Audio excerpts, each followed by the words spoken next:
Ukraine and those who have fled safely to a neighboring country. We're working with humanitarian organizations to surge tens of thousands of tons of food, water, and medical supplies into Ukraine, and with more on the way.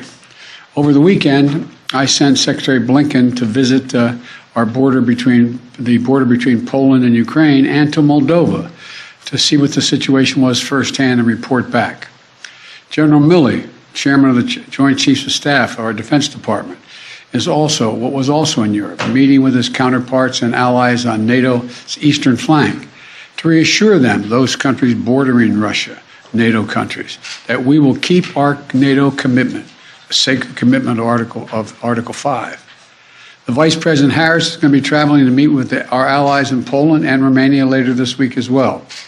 I've made it clear that the United States will share in the responsibility of caring for the refugees so the costs do not fall entirely on the European countries bordering Ukraine. And yesterday I spoke with my counterparts in France, Germany, and the United Kingdom about Russia's escalating violence against Ukraine and the steps that we're going to take together with our allies and partners around the world to respond to this aggression. We are enforcing the most significant package of economic sanctions in history, and it's causing significant damage to Russia's economy. It has caused Russian economy to, frankly, crater. The Russian ruble is now down to 50%, by 50% since Putin's announced his war. 1 ruble is now worth less than 1 American penny. 1 ruble is less than 1 American penny. And preventing Russia's central bank from propping up the ruble and to keep its value up. They're not going to be able to do that now.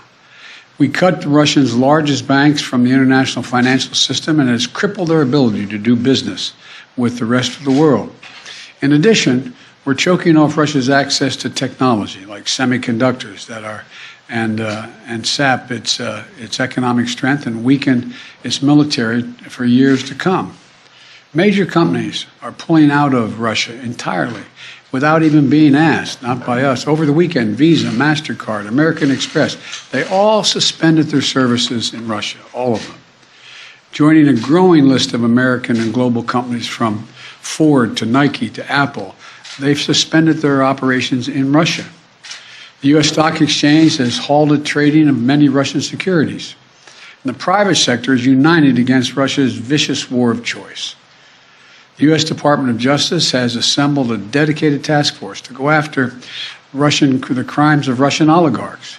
And we're joining with our European allies to find and seize their yachts, their luxury apartments, their private jets, and all their ill-begotten gains to make sure that they share in the pain of Putin's war.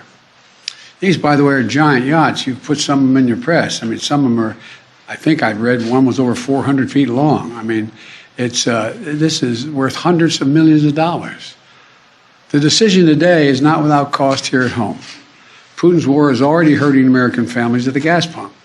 Since Putin began his military buildup on Ukrainian borders, just since then, the price of the gas at the pump in America went up 75 cents. And with this action, it's going to go up further. I'm going to do everything I can to minimize Putin's price hike here at home.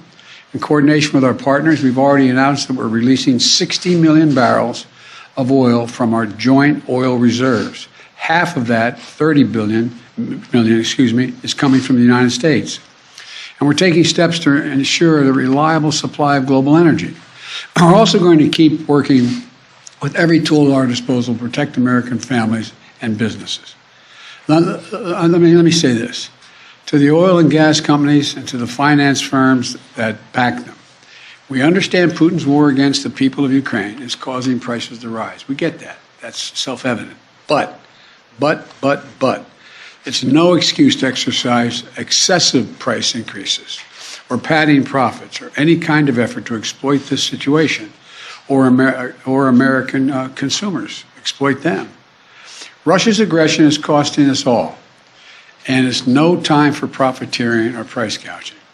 I want to be clear about what we'll not tolerate, but I also want to acknowledge those firms and oil and gas industries that are pulling out of Russia and joining other businesses that are leading by example. This is a time when we have to do our part and make sure we're not taking advantage. Look, let me be clear.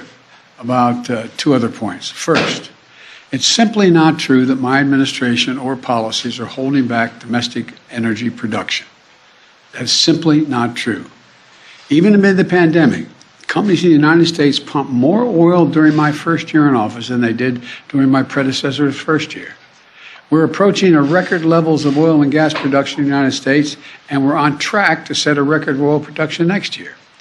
In the United States, 90% of onshore oil production takes place on land that isn't owned by the federal government.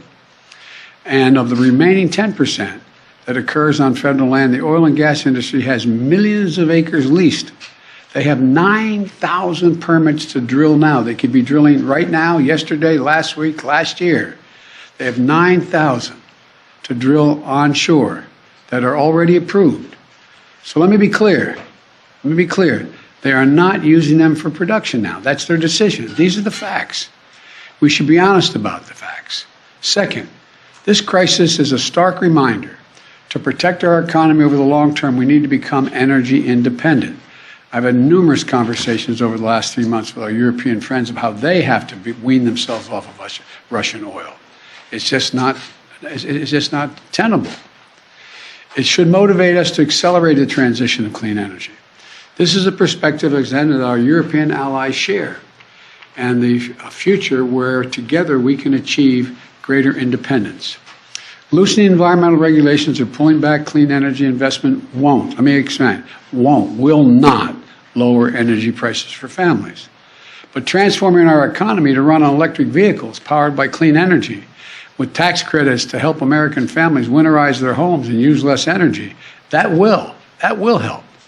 And if we do what we can, it will mean that no one has to worry about the price of the gas pump in the future.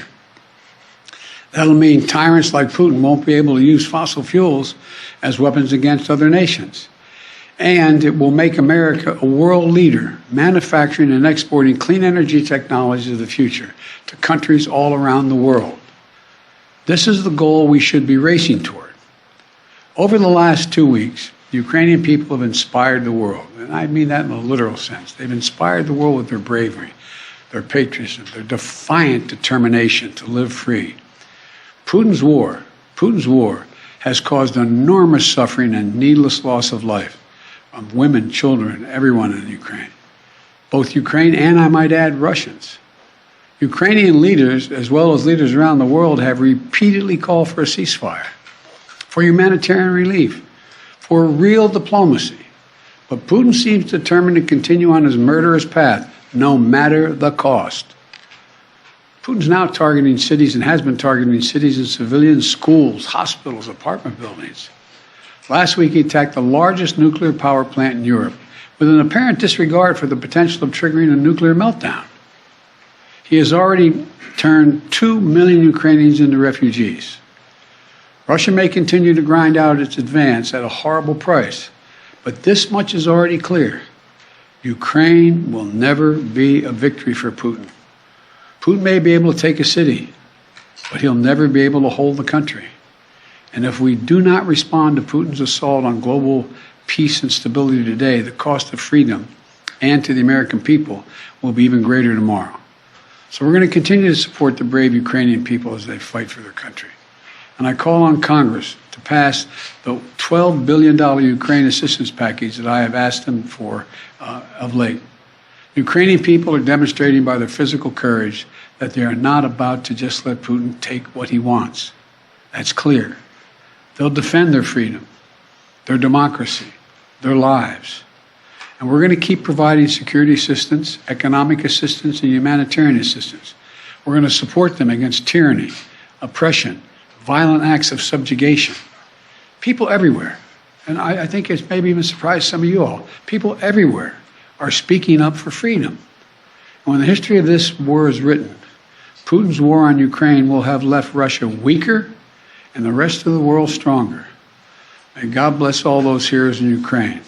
And now I'm off to Texas. Thank you very, very much. I know there's a lot of questions. Trade with Russia, Mr. President? Will you cut off trade with Russia? I know there's a lot of questions, but there's a lot more that has to be made clear, and I'm going to hold on that until we get more information. Thank you.